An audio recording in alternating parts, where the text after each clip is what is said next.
हर्षित landmark, सपनों का घर जैसा आप चाहते हैं हम बनाते हैं। 1, 2 एवं 3 BHK ready position flats. Call 9827321321।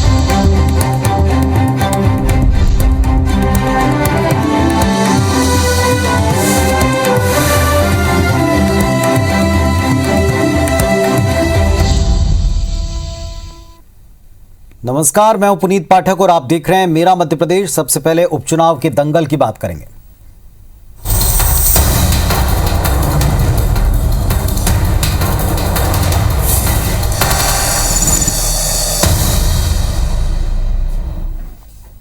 Madhya Pradesh में खंडवा लोकसभा सीट समेत पृथ्वीपुर, रैगांव, जोबट विधानसभा उपचुनाव के लिए प्रचार का शोर थम चुका है।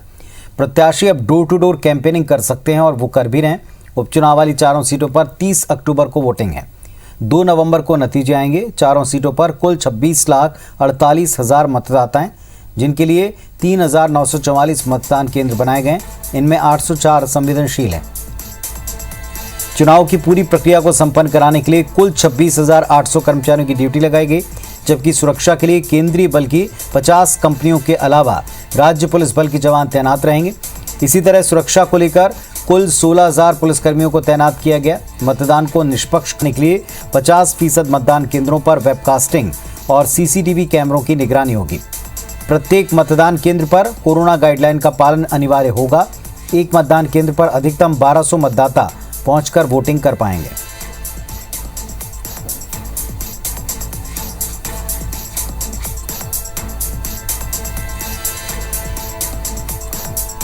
तो मध्य प्रदेश में प्रचार का शोर 4 सीटों पर थम चुका है। सुरक्षा के लिए 16,000 से ज्यादा जवान तैनात हैं। कोविड प्रोटोकॉल का पालन करते हुए 30 तारीख को वोट पड़ने हैं।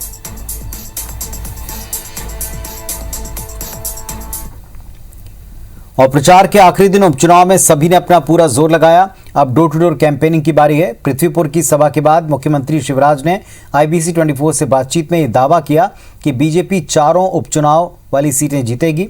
इसमें कोई शक नहीं, क्योंकि बीजेपी के पास विकास की योजनाओं का एजेंडा है। CM शिवराज से हमारे सहयोगी नासिर ने बातचीत की।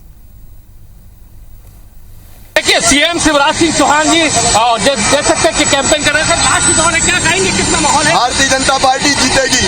तो आप देख सकते हैं CM शिवराज सिंह चौहान यहां से सभा खत्म करने के बाद जा रहे हैं और यहां पृथ्वीपुर पर मौजूद है और अब जा रहे हैं और उनका कहना है कि चारों सीटों पर बीजेपी है वो जीतेगी। कुल मिलाकर ये बड़ा दावा उन्होंने किया है। तो आप देख सकते हैं कि CM शिवराज सिंह चौहान अब यहाँ से चुनाव प्रचार करके निकल गए हैं। तो वो आज की भीड़ से बहुत उत्साहित है। उनका साफ कहना है कि कहीं ना कहीं बीजेपी को जिस हिसाब से समर्थन मिल रहा है, उस हिसाब से लगता है कि बीजेपी पूरे चारों सीटें जीतेंगी। तो कुल मिलाकर देखा जाए तो अब CM शिवराज सिंह चौहान ने खुद दावा किया है कि बीजेपी जीतने वाली है, जिस हिसाब से उनको जन समर्थन मिल रहा है।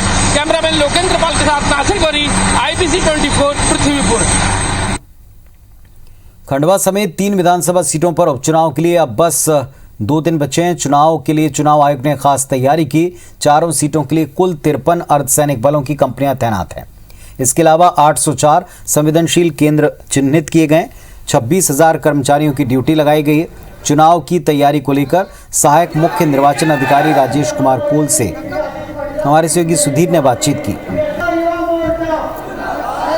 चुनाव आयोग ने इस पर खास तैयारी की। हमारे साथ में मुख्य जो निर्वाचन सहायक अधिकारी हैं राजेश कुमार कोल जी, उनसे चर्चा करते हैं। सर, किस तरीके की तैयारी चुनाव आयोग की? और इस बार देखने को मिला है कि हमेशा जो 48 घंटे पहले प्रचार खत्म होता था, इस बार 72 घंटे पहले प्रचार खत्म किया जा रहा है। और क्या कुछ चुनाव आयोग की ओर से तैयारियां की गई? निर्वाचन की हमारी पूरी तैयारी है। जहाँ भी हमारे जिन 4 क्षेत्रों में हमारे चुनाव हैं, पूरी तैयारी है। हमारी पुलिस बल पर्याप्त रूप से हमने उपलब्ध कराया है सभी मतदान केंद्रों की सुरक्षा के लिए। और कोविड को देखते हुए पूरी सावधानी और सतर्कता हमने रखी है। 50 कंपनियां तो हमको सेंट्रल फोर्स की मिली हुई हैं, 3 हमारे यहाँ की कंपनी स्टेट की हैं।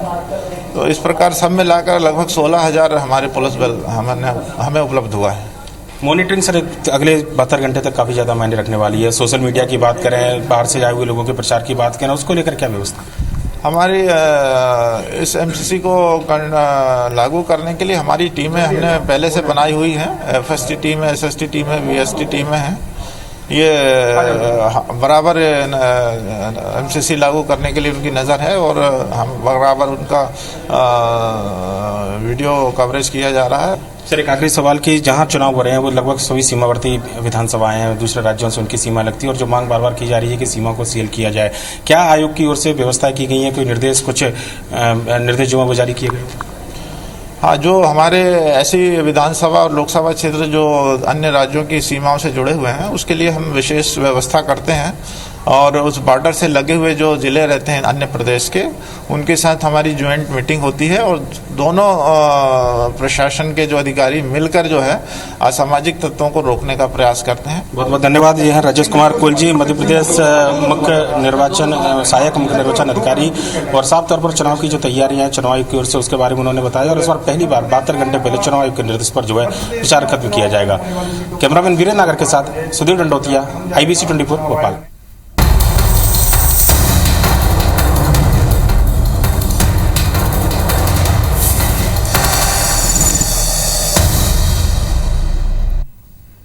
कांग्रेस ने अपने कुनबे के विस्तार के लिए विशेष प्लान बनाया है।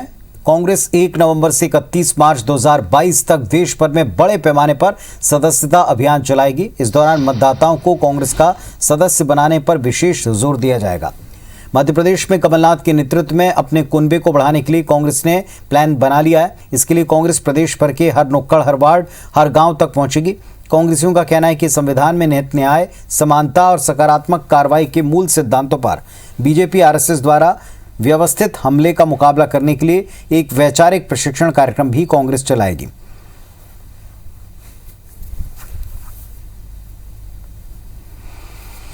देखिए, सदस्यता अभियान जिस तरह से होता है उसी तरह से चल रहा है, लेकिन इसमें इस बार ये ज़रूरी है कि हम आगे कुछ और संगठन विस्तार करने वाले हैं, जिसका खुलासा माननीय प्रदेश अध्यक्ष कमलनाथ जी करेंगे 14 नवंबर को। वे सारे लोग कांग्रेस में आ रहे हैं। कांग्रेस के पुरखे फूट फूट कर रो रहे होंगे स्वर्ग में कि क्या हमने ऐसे लोगों के लिए देश आज़ाद कराया था। कांग्रेस की ऐसी स्थिति होगी। बहुत दुखद हालात इस समय कांग्रेस के हैं, इसलिए कांग्रेस कुनबे को पहले तो बचाए, बढ़ाने से पहले।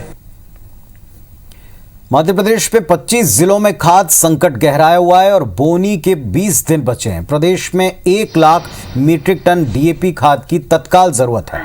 खाद की किल्लत की तस्वीरें आप देख रहे हैं। टीकमगढ़ में खाद के लिए 24 वितरण केंद्र, लेकिन किसानों को खाद नहीं मिल रहा। जो मिल रहा है वो भी तय दाम से अधिक दाम पर, जिसे लेकर किसानों ने पहले जेल गोदाम के सामने विपणन केंद्र पर प्रदर्शन किया। किसानों का कांग्रेस ने भी साथ दिया और मांगों को लेकर कलेक्टर कार्यालय के सामने धरना प्रदर्शन किया। प्रदर्शन में पूर्व मंत्री यादवेंद्र सिंह बुंदेला भी शामिल हुए। दूसरी तस्वीर विदिशा से, जहां कुरवाई क्षेत्र के किसानों ने खाद न मिलने के कारण चक्का जाम कर दिया। इसके बाद मौके पर पहुंचे प्रशासनिक अफसरों ने गुस्साए किसानों को समझाइश दी और खाद की अतिरिक्त व्यवस्था का आश्वासन दिया। तीसरी तस्वीर दमोह की, जहां खाद न मिलने से परेशान किसानों ने सागर जबलपुर हाईवे पर जाम किया। मौके पर पहुंचे प्रशासनिक अधिकारियों ने खाद उपलब्ध कराने का भरोसा दिया और फिर किसान शांत हो पाए। चौथी तस्वीर मुरैना की, जहां खाद की किल्लत से परेशान किसान वितरण केंद्र पर पहुंच गए और भारी भीड़ जुट गई। यहां के किसान भी कई दिनों से खाद की किल्लत से जूझ रहे हैं। रबी फसलों की बोनी शुरू हो चुकी है, लेकिन किसानों को पिछले कई दिनों से खाद नहीं मिल पा रहा और इससे किसान बेहद आक्रोशित है। आज हमने एक ज्ञापन प्रस्तुत किया है आदरणीय राज्यपाल महोदय के नाम पे, कलेक्टर महोदय के द्वारा, कि जिस प्रकार से टीकमगढ़ जिले, खासकर टीकमगढ़ जिले में खाद की जिस प्रकार से कमी हर दिन देखी जा रही है, हर दिन कमी बढ़ती जा रही है, उस पर जल्द से जल्द कार्रवाई करने का कष्ट करें। वो यहाँ से देख दाख के पब्लिक को चलेगा बंद करके, वो चाय पीने होटल को चलेगा, इसके बाद खाद नहीं मिला। जो डीयू किसान है उनके लिए खाद दे रहे हैं, बाकी के जो डिफाल्टर किसान है उनके लिए कोई व्यवस्था नहीं, मारे फिर रहे हैं। आज सड़क पे इनको आंदोलन करना पड़ रहा है। तो हमारी शासन प्रशासन से अब सख्ती से हमारी ये मांग है कि हमको खाद दिया जाए, नहीं तो हम रोड पर रोड जाम करेंगे। खाद की कमी कल रात तक तो बटा, उसके बाद खत्म हो गया, उस कारण किसान असंतोष है। अभी हमने बात करी है सागर से गाड़ी है, शाम तक आ जाएगा, सामान्य करा देंगे।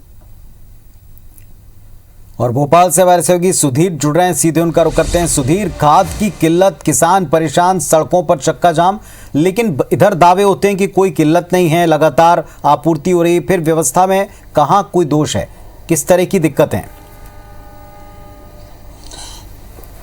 देखिए पुनीत, बिल्कुल अगर बात किया तो रबी के फसल में अचानक मांग बढ़ने से, डिमांड बढ़ने से जो है इस तरीके के हालात उत्पन्न हुए हैं प्रदेश के कई जिलों में। हालांकि सरकार का जो दावा है उसके मुताबिक अगर बात की जाए तो लगभग डीएपी का 1 लाख मेट्रिक टन से ज़्यादा का स्टॉक प्रदेश सरकार के पास में, और 20,000 मेट्रिक टन जो है जल्द आपूर्ति प्रदेश को की जाएगी। लगभग यूरिया की स्थिति करें तो 3 लाख मेट्रिक टन से ज़्यादा का स्टॉक प्रदेश सरकार के पास में, और जल्दी आपूर्ति करने का दावा भी सरकार की ओर से किया जा रहा है। और प्रदेश सरकार की अगर माने तो 25 रैक जो है यूरिया और डीएपी जल्दी मध्य प्रदेश को मिलने वाली है, जिसके बाद में प्रदेश के अंदर हालात सामने नजर आएंगे। इसके अलावा सरकार ने एक और मैकेनिज्म बनाने की भी घोषणा की है। खुद मुख्यमंत्री शिवराज सिंह चौहान ने कलेक्टरों को यह निर्देश किया है कि प्रदेश के अंदर अगर इस तरीके की तस्वीरें सामने निकल कर आती है तो कलेक्टर अपने स्तर पर जाकर पूरी व्यवस्था दें। ऐसे हालात प्रदेश के अंदर ना बने पर, लेकिन उसके बावजूद भी जो तस्वीरें निकल कर आ रही हैं यह बताती है कि इस समय मांग काफी ज्यादा है और आपूर्ति में कहीं ना कहीं व्यवधान हुआ है। पिछले दिनों केंद्रीय कृषि मंत्री नरेंद्र सिंह तोमर जब भोपाल आए थे तो उन्होंने साफ तौर पर कहा था कि डीएपी की कुछ किल्लत जरूर नजर आई है, पर लेकिन आपूर्ति बनाने की कोशिश की जा रही है। उम्मीद की जा रही चाहिए कि जल्दी से जल्द रबी की जब बुआई पूरी होगी उससे पहले प्रदेश सरकार, केंद्र सरकार मिलकर जो है इन स्थितियों पर नियंत्रण पाएगी और किसानों को पर्याप्त मात्रा में खाद जो है वो उपलब्ध हो पाएगा। पुनीत, चलिए, तो किसानों को जल्द से जल्द खाद मिले, ये जो रैक के बाद व्यवस्था बनाने के निर्देश हैं या जिसका इंतजार है वो जल्दी पूरा हो, क्योंकि किसान लगातार आंदोलित हैं। शुक्रिया आपका इस पूरी जानकारी के लिए। ग्वालियर पुलिस ने आत्महत्या के लिए प्रताड़ित करने को लेकर कांग्रेस के एमएलए अजब सिंह कुशवाहा पर एफआईआर दर्ज की और उनके साथ 4 साथियों पर गोला का मंदिर थाने में मामला दर्ज हुआ। दरअसल ग्वालियर में कांग्रेस के सुमावली विधायक अजब सिंह कुशवाहा से ठगी के शिकार बुजुर्ग सीताराम शर्मा ने दम तोड़ दिया। 2 दिन पहले विधायक के कालपी ब्रिज स्थित घर पर बुजुर्ग ने जहर खाया। आज सुबह इलाज के दौरान उनकी मौत हो गई। सीताराम प्रॉपर्टी डीलर हैं और सीताराम ने अजब सिंह से महाराजपुरा इलाके में 1,86,00,000 की जमीन खरीदी थी। पैसे दे दिए, लेकिन पोजीशन सीताराम को मिल नहीं पाया। इस दौरान उस जमीन को अजब सिंह ने दूसरे शख्स को बेच दिया और सीताराम को दूसरी जमीन लेने के लिए अनुबंध किया, लेकिन दूसरी जमीन पर भी सीताराम को पोजीशन नहीं दिया। और इसके बाद सीताराम अपने पैसों की मांग करता रहा, क्योंकि उसने जिससे पैसे लिए थे वे उसे रुपयों की मांग कर रहे थे। परेशान सीताराम ने अजब सिंह के घर जाकर जहर खा लिया। वहीं अब पुलिस नियमानुसार कार्रवाई की बात कहती है। विधायक हैं अजब सिंह कुशवाहा, तो उनसे इतने पीड़ित थे कि इन्होंने 1,86,00,000 की उनसे ज़मीन ली थी और 1,86,00,000 की ज़मीन लेने के पैसे इनको दे दिए और ज़मीन की ज़मीन नहीं मिली और पैसा का पैसा नहीं मिला। प्रशासन की बिल्कुल नाकामी से जो पैसा इसने खाया हुआ है वो पैसा प्रशासन दिलाए। अब जो भी उसमें मुकदमा खाया है महाराजपुरा थाने में, और इसके अलावा ये जैसे बयान देंगे मर्ग जाँच में और जिनके खिलाफ देंगे उनके खिलाफ मामला कायम कराया जाएगा। दुष्कर्म के मामले में गिरफ्तार आरोपी करण मोरवाल को महिला थाना पुलिस ने 1 दिन की रिमांड के बाद जिला कोर्ट में पेश किया। विधायक के बेटे करण मोरवाल को पुलिस रिमांड के दौरान उसके घर बड़नगर पूछताछ के लिए लेकर जाया गया। वहीं से सीधे पुलिस कोर्ट लेकर गई। कोर्ट ने आरोपी को सीधे जेल भेज दिया। कोर्ट से निकलते समय आरोपी करण मोरवाल ने युवती पर गंभीर आरोप लगाए। आरोपी करण ने कहा कि युवती उससे 3 करोड़ रुपए की मांग कर रही थी। वो पहले भी कई लोगों को दुष्कर्म के मामले में फंसा चुकी है और राजनीतिक कठपुतली बनकर वो काम करती है। आरोपी ने कहा कि उसे न्यायालय पर पूर्ण विश्वास है।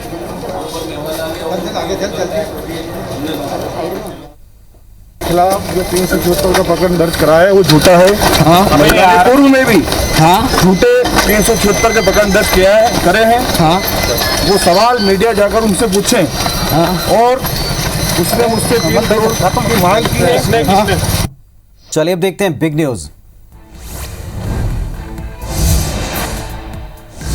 क्रूज ड्रग्स केस में आर्यन खान समेत अरबाज मर्चेंट और मुनमुन धमीचा को आज भी जमानत नहीं मिली। अब बॉम्बे हाई कोर्ट में गुरुवार को सुनवाई होगी। आर्यन खान की बेल एप्लीकेशन 2 बार रिजेक्ट हो चुकी है। वे 8 अक्टूबर से जेल में हैं।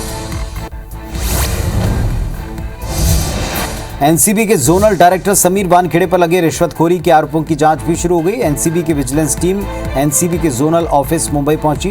क्रूज ड्रग्स केस की सारी फाइलों को अपने कब्जे में लिया। साथ ही टीम वानखेड़े से पूछताछ कर रही है।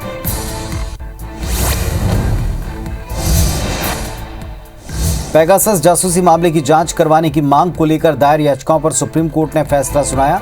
जांच के लिए एक एक्सपर्ट कमेटी का गठन किया। जो सुप्रीम कोर्ट के रिटायर्ड जस्टिस आर.वी. रविंद्रन की अध्यक्षता में काम करेगी।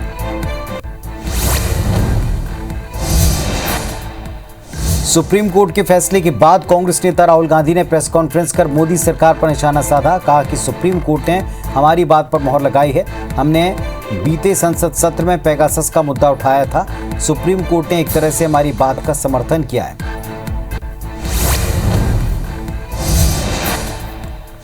पेट्रोल डीजल के दाम आज फिर बढ़ गए। दिल्ली में पेट्रोल 35 पैसे, डीजल 35 पैसे महंगा हो गया। ये इस महीने में 20वीं बार है जब पेट्रोल डीजल के दाम बढ़े हैं।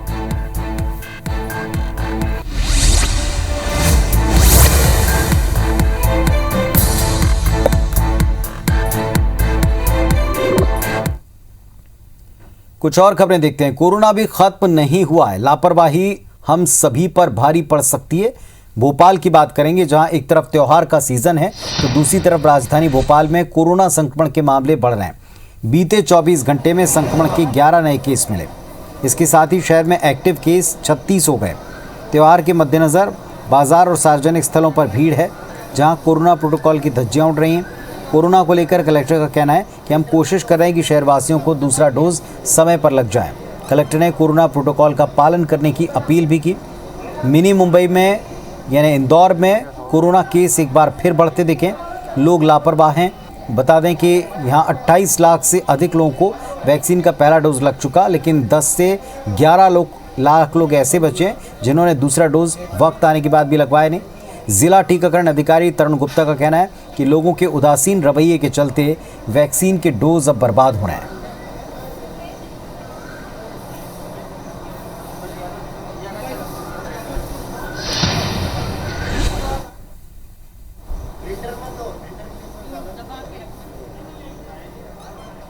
त्योहार सीज़न को देखते हुए भी सब लोगों को ये समझने की आवश्यकता है कि कोरोना के केसेस लगातार आ रहे हैं, हमारे अभी भी ख़त्म नहीं हुए हैं और इसलिए स्वयं को बचाना आवश्यक है।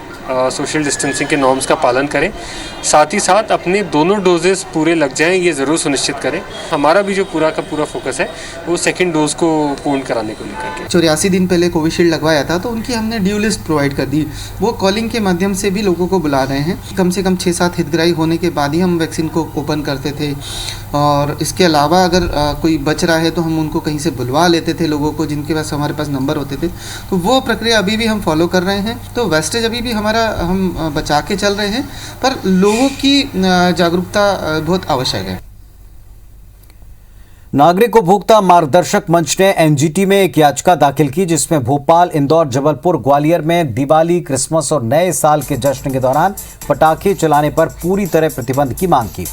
पटाखों के स्टॉक और बिक्री पर रोक लगाने की मांग की। प्रदेश के बाकी शहरों में ग्रीन पटाखों को समय सीमा के अंदर उपयोग लाने की छूट दिए जाने की मांग की है। याचिका में दलील दी गई कि कोरोना संक्रमण की वजह से लोगों का स्वास्थ्य पहले से खतरे में और ऐसे में पटाखों का इस्तेमाल कर इससे तेज़ी से वायु ध्वनि प्रदूषण बढ़ेगा। लोगों में स्वास्थ्य को लेकर गंभीर खतरा हो रहा है और इस वजह से पटाखों का उपयोग इसे बैन किया जाए। मामले में एनजीटी ने अपना फैसला सुरक्षित रखा है। माना जा रहा है कि 1-2 दिन में एनजीटी अपना फैसला सुनाएगा।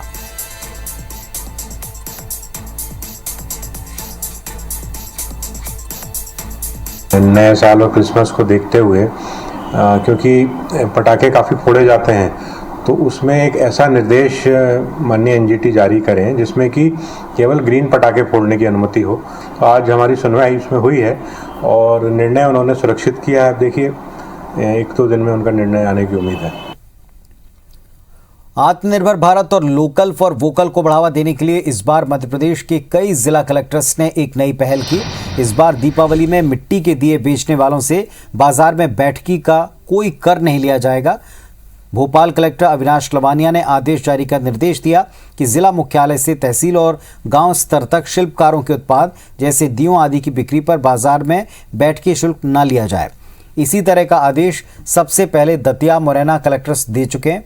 इसके बाद गुना, रीवा, जबलपुर, रतलाम, मंदसौर, बैतूल कलेक्टर्स ने भी इसी तरह का आदेश दिया।